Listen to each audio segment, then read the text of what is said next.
Assalamualaikum warahmatullahi wabarakatuh. Alhamdulillah. Alhamdulillahi rabbil alamin. Alhamdulillahil qail fi kitabihil karim min surati taubati faqala a'udzu billahi as-sami'il 'alim minasy syaithanir rajim. Khudh min amwalihim sadaqatan tutahhiruhum wa tuzakkihim biha wa shalli 'alaihim inna salataka sakanun lahum wallahu sami'un 'alim. Wa fi ayatin ukhra yaqulu tabaraka wa ta'ala wa aqimus salata wa atuz zakah. Sadaqallahul azim wa nahnu ala hadhil ayatil karimati insyaallahu minasy syahidin wasyakirin walhamdulillahi rabbil alamin. Muslimin, muslimat, para jamaah salat subuh yang dimuliakan Allah Subhanahu wa taala. Alhamdulillah, kita melangitkan syukur kepada Allah Subhanahu wa taala. Subuh hari ini subuh yang berkah, merupakan subuh yang pertama kita di bulan suci Ramadan tahun ini. Kalau yang puasanya hari ini, kalau yang kemarin lah 2 hari berarti ya. Alhamdulillah, apapun kita syukuri bahwa beradanya kita di bulan suci Ramadan ini, mudah-mudahan berkah dari Allah, nikmat, anugerah, dan pengabulan doa. Karena sejak bulan Rajab kita sudah minta dengan Allah dalam doa yang masyhur, Allahumma barik lana fi Rajab wa Sya'ban wa ballighna Ramadan. Puncak doa itu ballighna Ramadan, minta sampaikan bertemu dengan Ramadan. Dan alhamdulillah dengan izin Allah Subhanahu wa taala dan karunia-Nya saat ini kita sudah berada di bulan suci Ramadan. Maka kita menambahkan doa yang baru, mudah-mudahan Allah berkahi kita di bulan ini, dilembutkan hati kita, dimudahkan dan dibantu, ditolong agar kita bisa mempersembahkan ibadah yang terbaik di sepanjang bulan suci Ramadan ini. Bapak Ibu yang dimuliakan Allah, karena pertemuan dengan Ramadan itu barokah, nikmat dan anugerah. Kalau pernah mendengar sebuah riwayat yang disampaikan di dalam hadis yang sahih tentang kisah 2 orang sahabat Rasulullah sallallahu alaihi wasallam. Yang kedua sahabat ini berteman akrab. Sampailah satu saat datang panggilan berjihad dari Rasulullah sallallahu alaihi wasallam, dan kedua-dua sahabat ini menyambut seruan jihad itu. Berangkat mereka ke medan perang. Dan qaddarallah, pada waktu perang tersebut satu di antara keduanya istishhad, mati syahid di jalan Allah Subhanahu wa taala. Dan yang satu lagi kemudian diberikan keizinan oleh Allah hidup beberapa waktu setelahnya.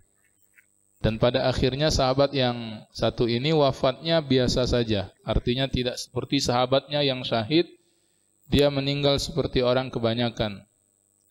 Lalu setelah kedua orang sahabat itu wafat dan meninggal, ada seorang sahabat Nabi yang lain yang juga merupakan sahabat kepada 2 orang sahabat itu. Satu malam dalam tidurnya dia bermimpi dan dia melihat bahwa sahabat yang meninggal belakangan itu lebih tinggi maqam dan kedudukannya di sisi Allah Subhanahu wa taala.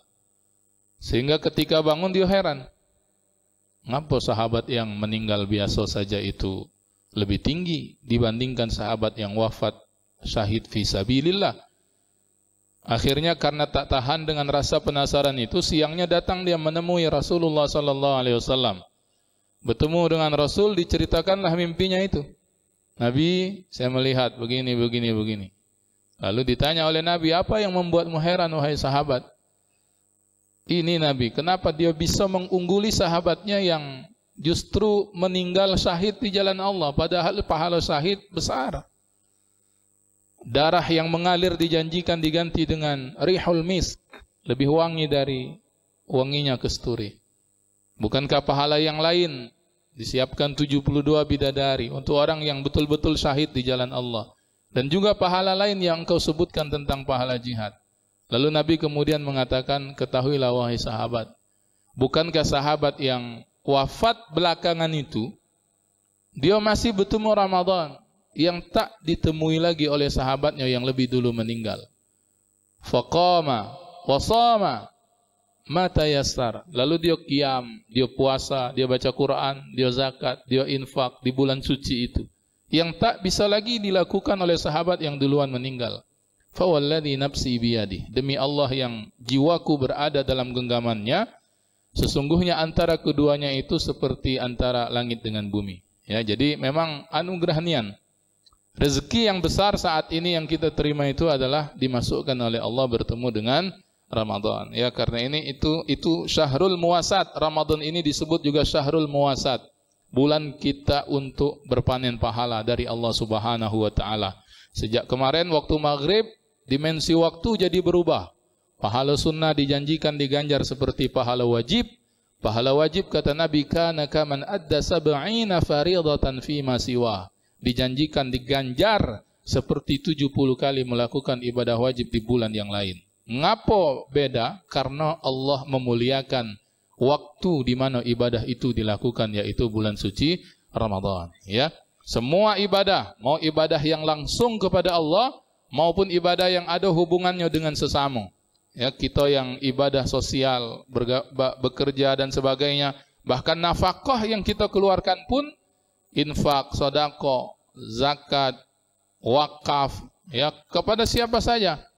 Kepada masjid kita yang sedang membangun, bahkan nafkah juga kepada ahli keluarga kita. Bapak-bapak misalnya memberikan lebih kepada ibu-ibu di bulan Ramadan. Oh, nambah itu pahalanya.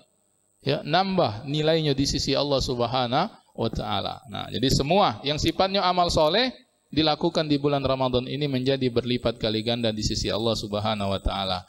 Ini saya mengingatkan diri saya untuk bersiap diri di bulan Ramadan ini, agar jangan sampai kita terlena, karena jangan sampai nanti tahu-tahu Ramadan lana habis. Nah, lana habis 10 Ramadan. Sedangkan belum banyak yang bisa kita lakukan. Terakhir sebelum masuk tentang tema yang dimintakan ini, saya mengingatkan tentang rezeki yang paling besar juga yang Allah hadirkan. Allah sertakan dengan kedatangan Ramadan, dan ini ciri khas yang hanya ada untuk umat Nabi Muhammad SAW, yaitu rezeki Lailatul Qadar.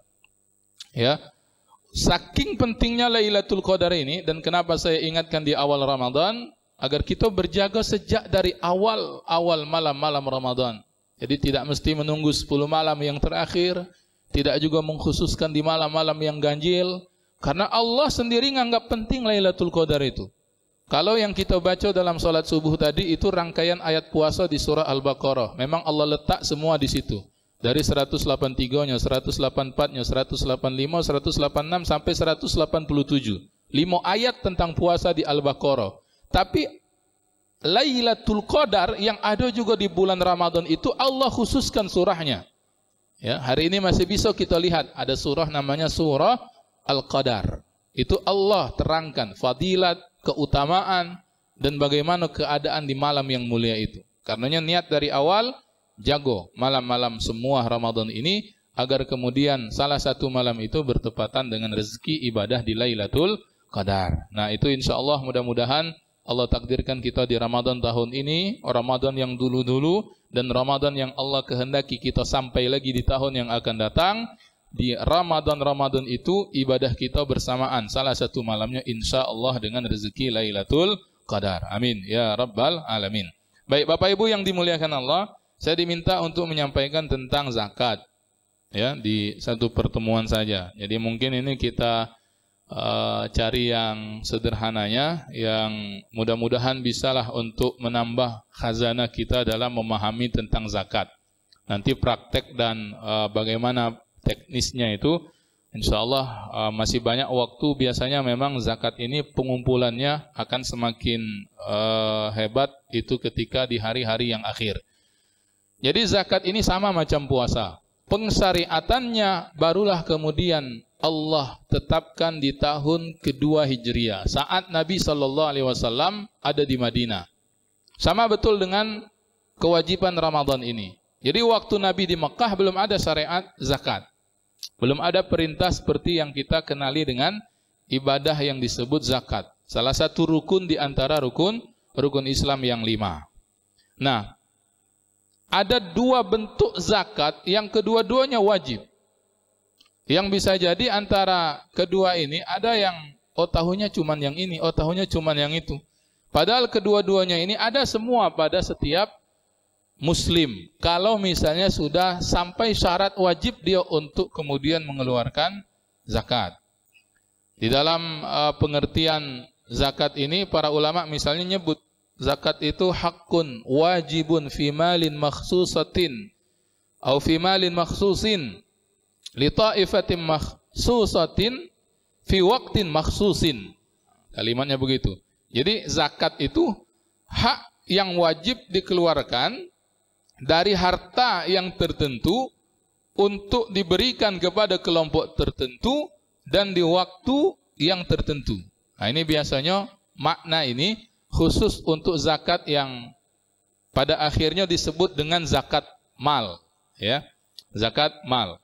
Jadi ada istilah zakat fitri atau zakat fitrah kita nyebutnya, lebih familiarnya dengan zakat mal. Nah, 2 ini yang mungkin akan disampaikan perbedaan antara kedua itu. Jadi tidak mendetail zakat mal hitungannya begini karena itu perlu waktu dan nanti bisa kita tanyakan atau dibuat forum yang lain.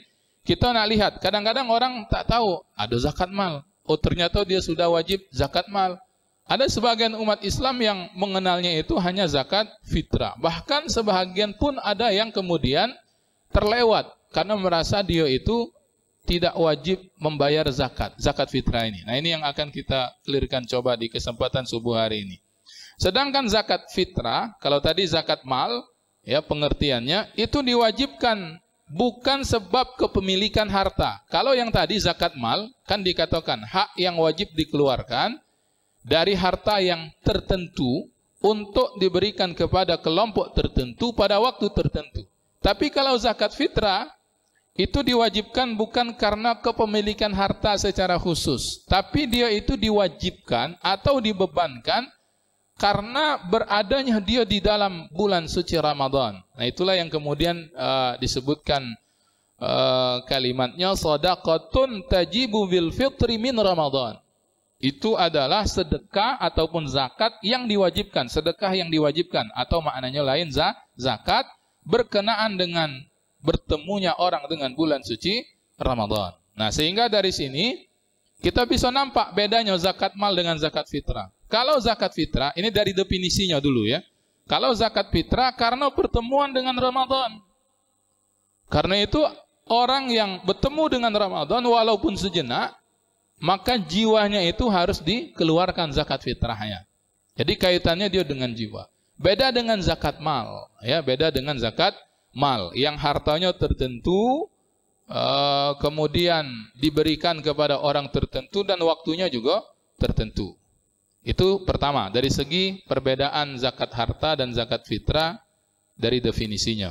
Lalu kemudian pensyariatannya ulama sepakat bahwa kewajiban menunaikan zakat mal itu telah ditetapkan oleh Al-Quran langsung. Karena itu kita bisa melihat dalam banyak ayat bertebaran di banyak surah seperti misalnya kalimat wa aqimus salata wa atuz zakah dan kerjakanlah salat serta tunaikan zakat. Atau misalnya yang populer tentang zakat itu khudz min amwalihim shadaqatan. Ambillah dari sebahagian harta mereka itu zakatnya. Tutahhiruhum wa tuzakkihim biha, yang dengan itu membersihkan dan mensucikan mereka. Nah, ini yang kemudian jadi ayat yang sering disampaikan tentang kewajiban mengeluarkan zakat mal. Atau misalnya kaitan nanti di antara turunan zakat mal itu seperti zakat pertanian, ada ayat yang khusus di surah Al-An'am, wa atu haqqahu yauma hasadi, dan tunaikanlah hak zakatnya itu pada hari kalian memanen. Nah, ini jadi dalilnya ini jelas tentang kewajiban dari harta-harta yang memang sudah wajib dikeluarkan zakat untuk dikeluarkan zakatnya. Nah, ini yang kemudian beberapa dan banyak kelompok Islam yang terlewat. Bahkan sejak zaman awal pun begitu. Ketika Rasulullah SAW wafat, kan digantikan oleh Sayyidina Abu Bakar Siddiq radhiyallahu an. Ketika beliau naik menjadi khalifah, itu orang-orang yang dulu pada zaman Nabi masih hidup dari golongan orang munafik, itu kembali menampakkan kemunafikannya itu pada waktu Sayyidina Abu Bakar naik menggantikan Nabi. Dalam bentuk apa? Dua dalam bentuknya itu. Pertama, munculnya nabi-nabi palsu. Jadi kalau hari ini kita misalnya masih mendapatkan ada wong ngaku nabi, itu sejak zaman awal sudah ada. Mungkin waktu itu merasa banyak followers, ya. Kayaknya rugi yang ngangkat dewek jadi nabi kan? Iya, ada pengikut. Akhirnya dia ngangkat diri jadi nabi. Orang-orang yang dulu terpaksa masuk waktu Nabi masih hidup. Nah, ini kelompok pertama. Kelompok yang kedua, orang yang tak mau bayar zakat. Dulu mungkin masuk Islamnya terpaksa. Daripada nanti kita diperangi, ya lebih baik kita masuk Islam. Tapi menampakkan keislaman, menyembunyikan kemunafikan. Nah, ketika Nabi wafat, Sayyidina Abu Bakar As-Siddiq naik menggantikan beliau, orang ini semakin merasa punya kesempatan. Untuk apa lagi bayar zakat? Sampai akhirnya diputuskan itu oleh Sayyidina Abu Bakar As-Siddiq. Sempat awalnya dikomeni atau dikomentari dan diselidik dulu oleh Sayyidina Umar, tapi kemudian Sayyidina Umar memuji, fa wallahi ma huwa illa an qad syarahallahu sadra Abi Bakrin radhiyallahu anhu. Umar kemudian mengakui keputusan Abu Bakar untuk memerangi orang-orang yang tak mau bayar zakat itu merupakan bentuk nikmat Allah terhadap Abu Bakar. Allah lapangkan dadahnya untuk kemudian mengambil keputusan tersebut. Jadi bayar zakat ini memang sampai sebegitunya dianggap penting dalam syariat ini. Kalau ada orang tak bayar zakat, sama macam kalau ada orang tidak sholat, di dalam hatinya disertai dengan keyakinan bahwa itu bukan kewajiban, maka sungguh dia terkeluar daripada Islam dan harus syahadat ulang. Ya, kalau misalnya ada orang tak semayang, pasti tanya ngapa tak semayang. Kalau kemudian alasannya, ayo untuk apa semayang? Ya, bukan kewajiban juga. Hati-hati. Kalimat yang begini bisa mengeluarkan seseorang itu dari Islam. Beda misalnya kalau dia mengatakan, untuk apa kakek baiklah sholat, atau nanti saja bayar zakat, mungkin karena malas, mungkin karena masih menunda-nunda, maka ini tak terkeluar, tapi dia dihukumi sebagai orang yang fasik atau orang yang bermaksiat dan melakukan dosa yang besar. Nah ini ya, jadi secara kalau tadi definisi kemudian dalil pensyariatannya, kedua-dua bentuk zakat ini dipinta semua. Zakat fitrah diminta ketika masuk bulan suci Ramadan. Nah, selanjutnya Bapak Ibu yang dimuliakan Allah, dari segi objek zakatnya, ya, dari segi objek zakatnya, sebagaimana yang disebutkan tadi dalam definisi zakat mal, bahwa zakat mal itu ada zakat terhadap harta-harta yang khusus. Karena itu nanti zakat mal ini banyak turunannya. Ada zakat terhadap emas, ada zakat terhadap perak, ya, ini dari segi perhiasan. Ada zakat nanti dari peternakan, ada zakat dari perdagangan. Ya, ini yang sudah disepakati oleh para ulama dari dulu ya. Ada zakat ma'adin, tambang dan sebagainya. Juga zakat-zakat yang kontemporer. Contoh misalnya ada zakat profesi. Nah, ini kontemporer ini karena dia baru, maka ada ulama yang menerimanya, ada yang kemudian memperdebatkannya. Apakah ada zakat profesi atau tidak. Nah ini bentuk-bentuk zakat mal. Dia tak sama hitungannya. Beda dengan zakat fitrah. Ya. Yang zakat fitrah ini, yang tadi kita sebutkan, objeknya itu jiwa manusia. Kalau zakat mal itu harta. Kan tadi nyebut hartogalo itu. Kalau disebut zakat mal berarti zakat terhadap harta yang dipunyai oleh seseorang. Karena itu orang yang tak punya harta, tak ada kewajiban untuk zakat mal ini. Nah, tapi zakat fitrah itu jiwa manusia, objeknya. Ya.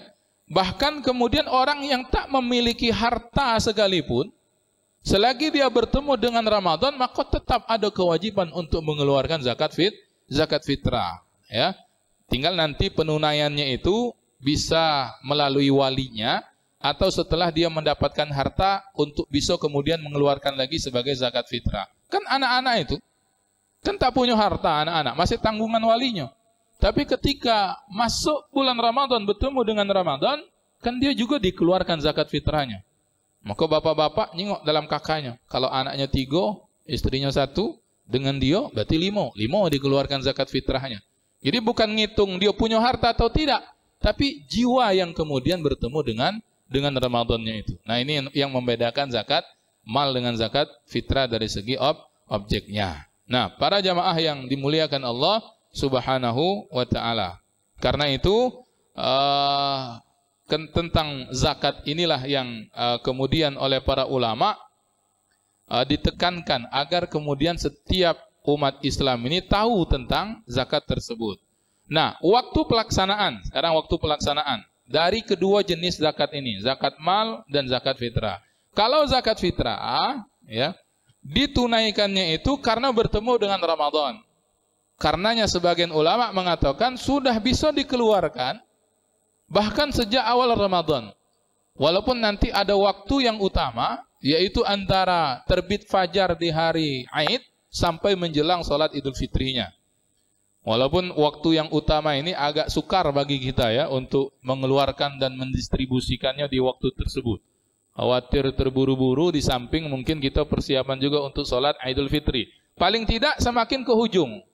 Ya, itulah kemudian banyak yang membagikan pada akhirnya zakat fitrah itu di hari-hari yang akhir dari bulan Ramadan. Sekaligus juga agar kemudian orang-orang yang menerima zakat fitrah itu paling tidak dia punya bekal untuk mereka itu pada waktu hari raya Idul Fitrinya.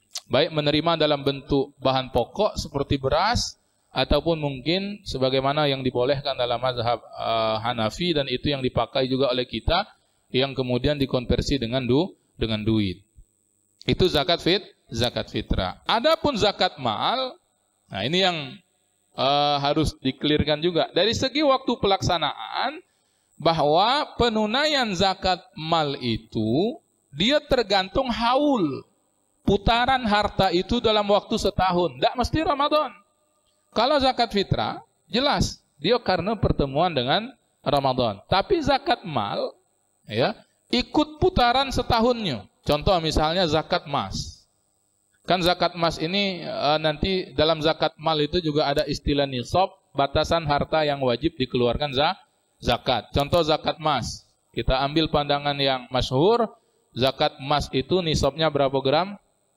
85 gram. Ya, 85 gram emas.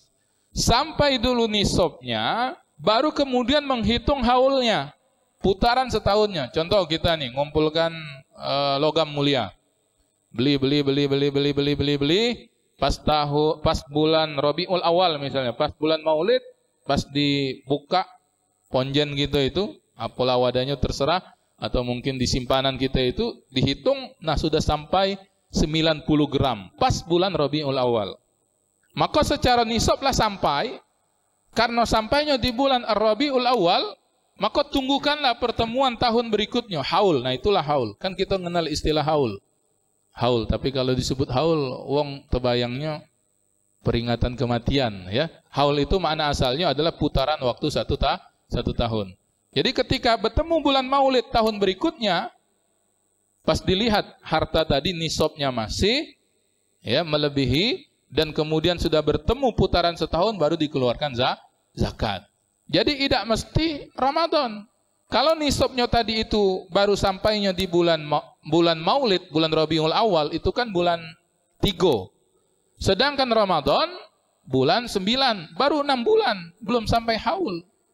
Ya, jadi dilewatkan dulu Ramadan. Nah itulah yang kita sebutkan tadi, bahwa zakat mal itu tidak mesti Ramadan. Tapi kalau kemudian nisabnya itu jatuhnya di Ramadan, tunggu Ramadan tahun depan itu haul, maka sekalian. Nah ini yang memang kebanyakan orang, wallahu alam apa faktornya, mungkin karena merasa Ramadan ya, jadi ngitung seluruh zakat malnya itu, sudah Ramadan nggak ngeluarkannya. Padahal tadi itu Ramadan ya tidak mesti sebagai bulan mengeluarkan zakat mal. Karena itu bagi seorang muslim yang berusaha ngamalkan betul tentang zakat ini, dia harus perasan, dia harus perhatian tentang ini. Oh nisab saya ini ya bulan apa? Kalau kemudian ternyata bulan Rabiul Awal, berarti tahun depannya Rabiul Awal ngitungnya. Kalau bulan Muharram nisabnya sampai, Muharram tahun depan. Kalau misalnya Muharram dia sampai nisabnya lalu mengeluarkan zakatnya di Ramadan yang terdekat, berarti belum sampai haul. Kalau nunggu Ramadan tahun depan, berarti lah terlewat haulnya itu.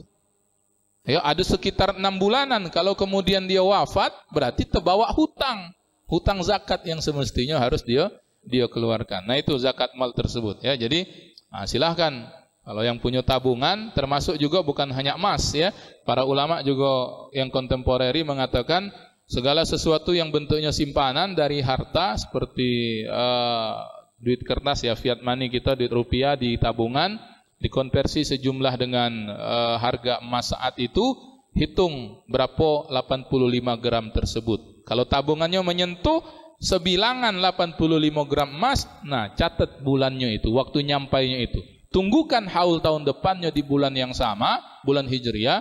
Kalau masih melebihi nisab, baru dikeluarkan zakatnya 2,5%-nya. Nah, itu contohnya ya. Jadi ini perbedaan antara zakat mal dengan zakat fitrah. Kalau zakat fitrah waktunya memang Ramadan, tapi kalau zakat mal itu melihat kapan kemudian waktu dia mencapai ini nisab. Nah, ini yang kemudian disebut oleh Nabi sallallahu alaihi wasallam, la zakata fi malin hatta yahula alaihil haul. Tidak ada zakat terhadap harta kecuali mencapai dan melewati haul. Nah, ini para jamaah yang dimuliakan Allah Subhanahu wa taala. Yang berikutnya, mendekati yang akhir, qada zakat.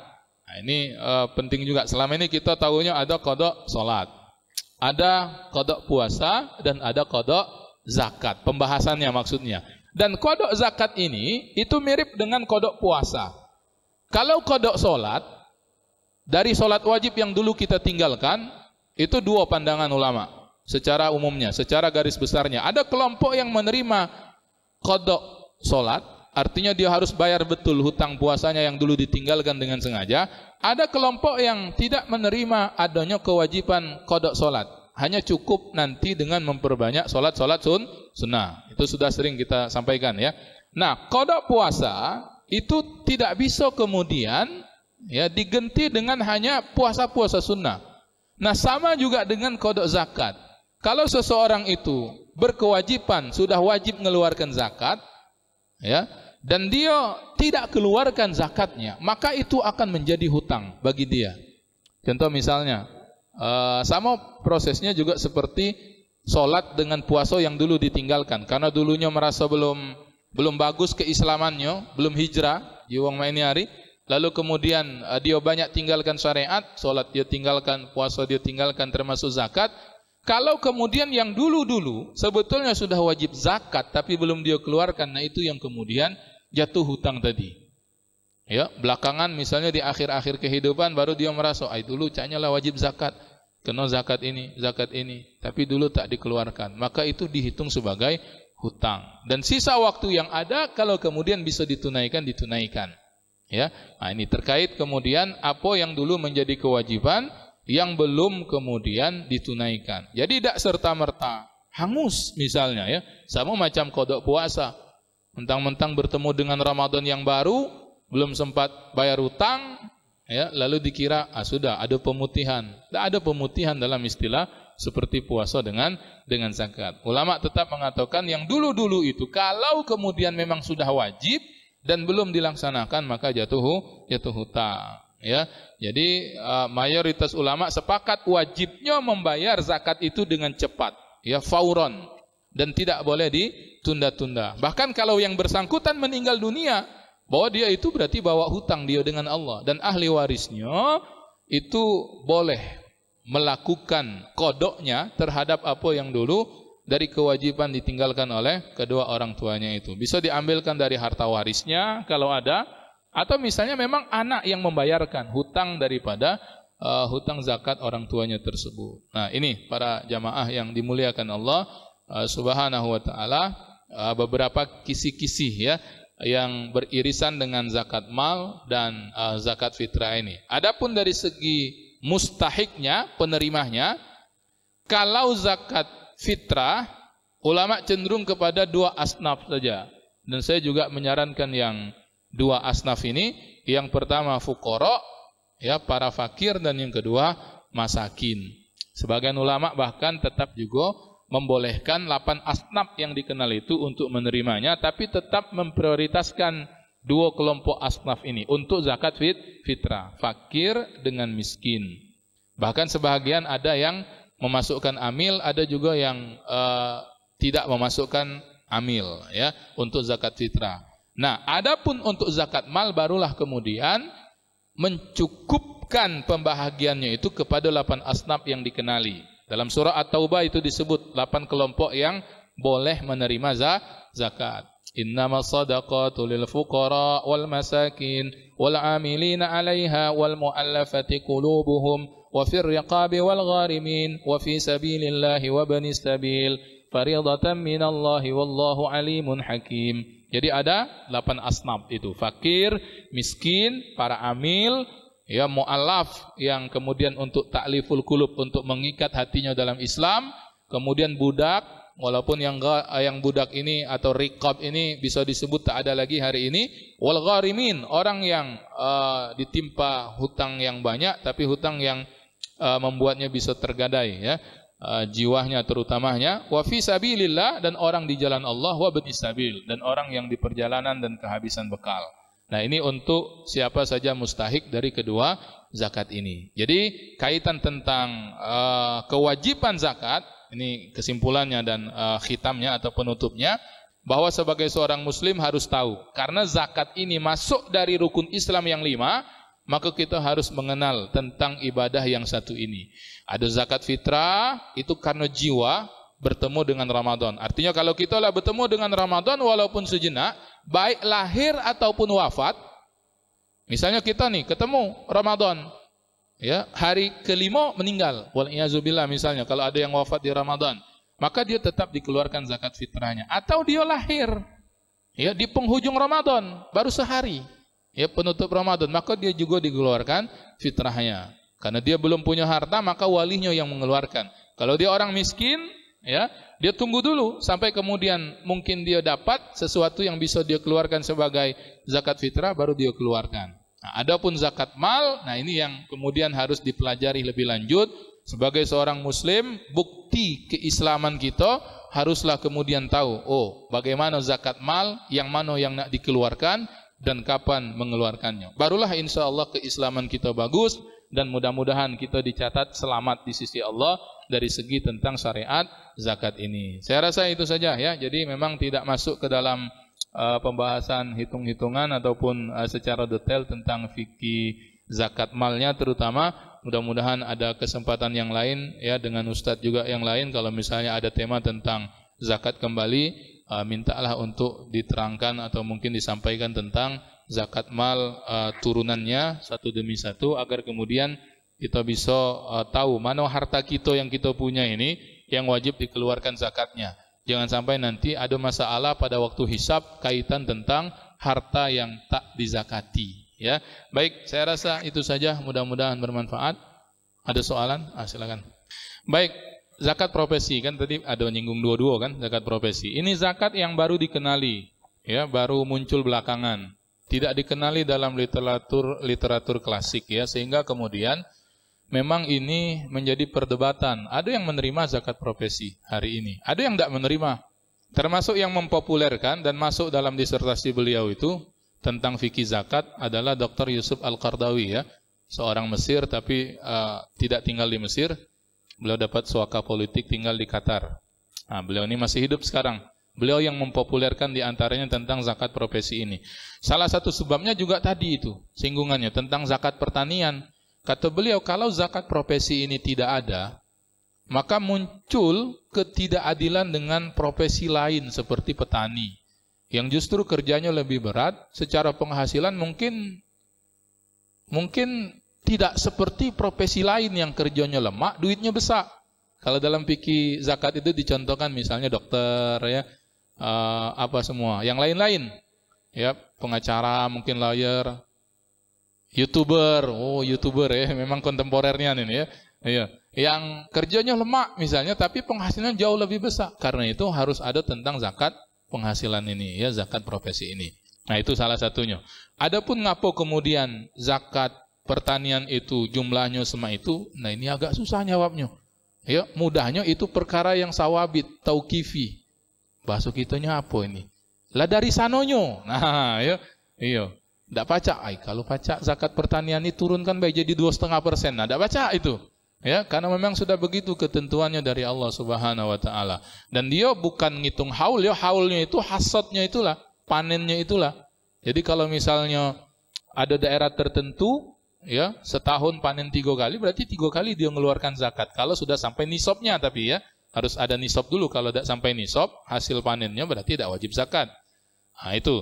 Jadi itu. Nah, nanti paling kita itu melihat dari segi hikmahnya. Ngapa kemudian zakat pertanian itu hikmahnya begini. Nah, itu kalau hikmah tergantung orang melihatnya dari sisi yang mana, ya. Tapi kalau kemudian pertanyaannya itu ngapa dia 5%, kalau misalnya dia itu dengan irigasi, ngapa 10% kalau dengan tada hujan baik. Nah, itu memang sudah begitu karena begitu syariatnya, tauqifi, ya. Sawabit, perkara yang memang sudah ditetapkan oleh syariat. Nah, kita tidak bisa ngutak-atiknya kalau misalnya masalah persenannya itu, ya. Nah, adapun tadi zakat profesi tadi memang, ya, dimunculkan agar kemudian tidak adanya macam ketidakadilan, ketimpangan antara satu profesi dengan profesi yang lain. Profesi ini mudah tapi penghasilannya besar, yang ini agak berat tapi penghasilannya sedikit, dia diminta zakatnya, bahkan dari dulu ada zakatnya. Ya, profesi ini kenapa kemudian baru muncul? Karena boleh jadi karena berkembangnya zaman kan profesi ini ada yang dulu dak kati, hari ini ada, ya. Termasuk YouTuber kan baru berapa tahun belakangan penghasilannya besar. Maka kemudian sangat tidak adil kalau yang dia ini tidak ada zakat, yang petani ada zakatnya. Maka adalah zakat profesi, ya. Sekaligus juga yang tadi Pak Haji, ya, tentang zakat profesi, dia terpisahkan dengan zakat simpanan seperti zakat tabungan tadi. Karena itu kalau misalnya ini berarti anggaplah orang tuh nerima zakat profesi, ya. Sebab kalau tidak nerima lah sudah selesai berarti pembahasannya kan. Kalau dia nerima zakat profesi, ya, ini nanti pengambilannya juga karena dia baru. Jadi ulama juga yang menerima zakat profesi ini juga bermacam-macam. Ada yang mengatakan diambilnya syahrian untuk memudahkan, tiap-tiap bulan langsung dipotong, ya. 2,5%. Ya, 2,5% itu tentu juga sebetulnya nian, ya, itu kan harus dikurangi dari keperluan-keperluan yang dia memang asasi sebagai kebutuhan dia, yang wajib, yang primer. Nah, ada juga yang kemudian mengumpulkannya setelah waktu 1 tahun dihitung. Ini gajiku, ini kan jumlah gaji ada kan?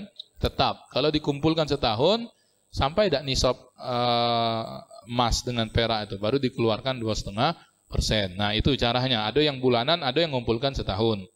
Mengumpulkan setahun lebih ini karena dia bertemu haulnya tadi, ya. Atau kalau misalnya mengeluarkan per bulan juga silahkan untuk menjaga nilai zakat itu sehingga kemudian dia merasa lebih aman ketika dikeluarkan syahrian per bulan. Adapun yang sifatnya duit lebihnya itu, nah dia baliknya kaget ke zakat simpanan seperti emas dengan perak lagi. Tabungan jadi jatuhnya. Walaupun sudah dikeluarkan zakat profesi. Tapi kan harus sampai dulu nisab. Nah, itulah yang kemudian harus kita ketahui. Jadi sebetulnya zakat mal ini memang nak uang ada duit nian sebetulnya baru wajib zakat itu. Kalau nak didetailkan banyak sebetulnya yang membuat orang pada akhirnya dia baca ada duit ternyata tidak wajib juga zakat dia itu sebetulnya. Karena tidak sampainya nisab atau juga ketika bertemu haul nisabnya tak sampai lagi. Ya. Nah, itu. Jadi memang kaitan tentang yang tadi dia harus hitung dulu dan pastikan. Kan kalau tabungan kita bisa lihat lah, ya, kita bisa tahu lah berapa jumlah tabungan ini. Kita kan tahu, kecuali memang kita tidak ngurusi lagi duit masuk terus. Memang banyak nih duit yang satu ini, ya. Iya, sampai dia tidak ngurusi lagi saldonya. Kita kan kadang per periodik itu nyingok berapa saldo kita. Kalau kemudian saldo kita itu sudah sampai nisab, nah hitunglah bulan itu. Tunggu setahun yang akan datang, ya. Kalau ternyata pas tahun yang akan datang sejumlah nisab itu masih melebihi, baru ditarik zakatnya di bulan itu 2,5%. Kalau dia setelah sampai setahun berkurang ternyata karena keperluan-keperluan yang perlu, ya, yang primer, ya tidak wajib zakat. Nah, itulah kemudian tadi itu, ya, kalau nak zakat ini memang yang memang duitnya itu ada dan tersimpan. Kalau duitnya itu habis dan tak sampai nisabnya, ya, bertemu haul tidak sampai lagi nisabnya, tidak wajib dia itu zakat, ya. Nah, ini yang harus kita pahami. Karena itu sebetulnya ruang lebih besarnya adalah bab yang selain zakat. Kalau kita pengen berbagi dengan orang atau membantu lembaga atau membantu masjid. Apa itu? Infak, sedekah, wakaf, ya. Sekaligus menjawab yang tadi, ya. Bahwa kan zakat itu paling besarnya kalau hitungan zakat mal itu harta temuan. Rikas 20%. Belum tentu seumur hidup kita bertemu rikas ini. Rikas itu harta yang ada di dalam tanah, ya. Yang kita bertemu nian beli kaplingan tanah misalnya. Pas lagi nak bangun pondasi, lagi nyangkul itu, ngapo pecah? Keras ini, ya. Pas dijenguk peti misalnya, yo. Pas dibuka simpanan emas 5 kilo. Wah, yo. Saling juk tahu di mana kalau ada kaplingan ini, ya. Ya, itu rikas. Maka itu 20%, ya. Diambilkan langsung dikeluarkan. Paling besarnya itu. Ya, paling rata-rata kebanyakan zakat itu 2,5%. Artinya kan dikit itu. 97,5%-nya itulah duit yang kemudian terserah kita nak kita apakan. Sebetulnya disitulah kalau kita nak ambilkan infak yang besar, wakaf yang besar, ya. Nah, jadi itu. Jadi tidak perlu lagi mikirkan, Ustaz aku 20%-nya untuk masjid, boleh tak? Nah, ya. Nah, sebetulnya diambilkan dari hibah, dari wakaf, nak 50% dari harta pun kita diperbolehkan, ya. Tapi kalau ditanyanya tadi, itu berarti dia nyalurkan dewek, ya, distribusi zakatnya, ya. Karena dia tadi nyebut 80% dia nak kasih fakir miskin, 20% kepada masjid yang sedang membangun. Walaupun tentang lembaga atau masjid, kaitan tentang zakat mal ini juga di situ ada khilaf ulama. Karena memasukkan golongan bangunan, ya, kepada zakat mal. Tapi ulama yang akhir ini memasukkan pembangunan itu kepada fisabilillah, selagi itu untuk perjuangan di jalan Allah, untuk tempat ibadah, tempat belajar dan sebagainya. Ya, walaupun sebagian mengatakan asnaf itu seluruhnya orang, karena itu harus dibagikan semua kepada orang. Ya, tapi tanya saja kepada lembaga-lembaga zakat, amil zakat nasional, memasukkan juga tempat-tempat ibadah yang sedang membangun, tempat pendidikan, rumah anak yatim juga sebagai fisabilillah. Hanya saja porsinya memang tidak banyak seperti fakir dan miskin. Ya, baik, saya rasa itu, ya, dan saya rasa cukup. Bukan apa, karena satu waktu. Yang kedua, nanti mudah-mudahan ada kesempatan khusus yang membahas zakat mal ini dengan ustadz yang lain, ya, atau dengan siapa saja, dan bisa lebih detail lagi pembahasannya. Dan ini hanya pengantar untuk mengenalkan tentang zakat mal dan zakat fitrah yang harus kita tahu, bahwa ini kewajiban kita sebagai seorang muslim. Saya rasa itu mudah-mudahan bermanfaat. Selamat berpuasa dan mudah-mudahan Allah lembutkan hati kita bisa beramal ibadah dan beramal soleh yang optimal dan maksimal di bulan yang baik ini. Dan Allah takdirkan kita semua insyaAllah mendapat rezeki Lailatul Qadar. Dan Allah takdirkan kita semua pula insyaAllah sampai akhir Ramadan, panjang usia dalam keadaan sehat walafiat. Allahumma rizukna pahaman nabiyyin wa hifdzal mursalin wa ilhamal malaikatil muqarrabin. Allahumma faqihna fid dini wa 'allimna at-ta'wil ya rabbal alamin. Wa barikillahumma lana ya Allah fi hadha syahril mubarak bi rahmatika ya arhamar rahimin. Wa subhanakallahumma wa bihamdik nashhadu an la ilaha illa anta nastaghfirukallahumma wa natubu ilaik. Walhamdulillah rabbil alamin. Assalamualaikum warahmatullahi wabarakatuh.